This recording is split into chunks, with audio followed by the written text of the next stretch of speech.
Sandile Shezi is one of South Africa's youngest millionaires. He's the founder of Global Forex Institute and is here to tell us how he made it so big so fast. Hello. Hi Jennifer, thank you so much for having me. I'm excited to be here. It's nice to meet you. You've been all over the media lately.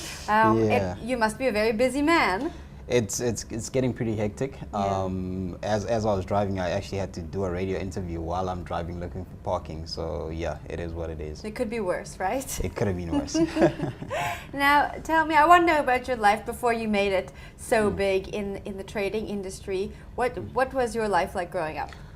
You know, for me, I'm just like any other young guy growing up from a township. I was raised by both my parents, who are both teachers. I come from a normal background, so which is why a lot of people sort of get inspired by my story, because I don't come from a rich family. I started off like any other young man. I remember my first business, I was actually selling muffins.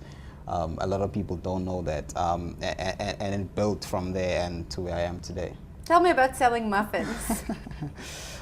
The beautiful thing about it is that a lot of people actually laugh at that time because they didn't understand the vision. That for me, I've never been that kind of kid who would go home and demand, because I could have easily went to my parents and demanded funding, but I said, you know what, let me use whatever capital I have to start something and grow from there to bigger and better things, of which from there I went to selling clothes, from selling clothes into trading stocks.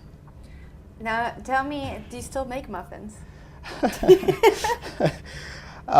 Believe it or not, the last time I ate a muffin was when I was selling it. I used to eat them daily, so I actually don't like muffins anymore. Now you're sick of muffins. I'm sick of muffins. Then you went on to selling clothes. Tell me about that. It was a bit tricky, but at the same time, it taught me a lot about business. It taught me a lot about handling rejection from people, because I was actually walking door to door and convincing my neighbors to buy clothes from me. And it actually grew me to be able to handle the kind of rejections that I still get today. Wow. Now, when did you decide to start trading stocks? It was in high school, because for me, I look up to people such as your Petrus Motsepes, I look up to people such as your Robert Gumedes, and at that young age, the only thing that my understanding was that these guys own shares in companies. So that's when I started wondering, how do you buy a share in someone's company? Do you just knock on the door and say, can I buy 2%? That's when I started researching, and I found out there's something that we call the Johannesburg Stock Exchange. And from there, I remember when I started trading through Standard Bank online. Now, what did your parents think when you decided to start trading stocks? For them, they actually saw it as a hobby, because their dream was actually for me to become a civil engineer.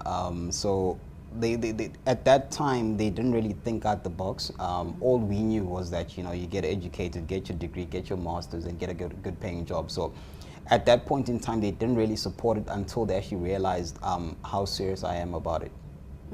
Now, you said you started trading stocks in high school. In high school. Did you attend varsity?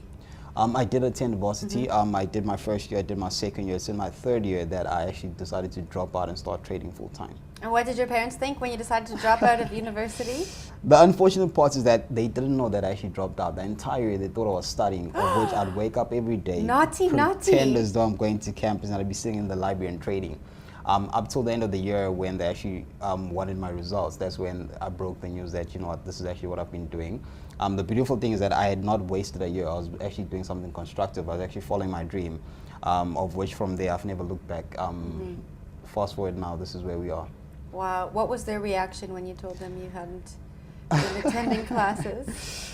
I'd say they were pretty disappointed. Yeah. They were pretty disappointed because that was like me shattering their dreams to pursue my own dream. But at this moment, I can confidently say they are very proud.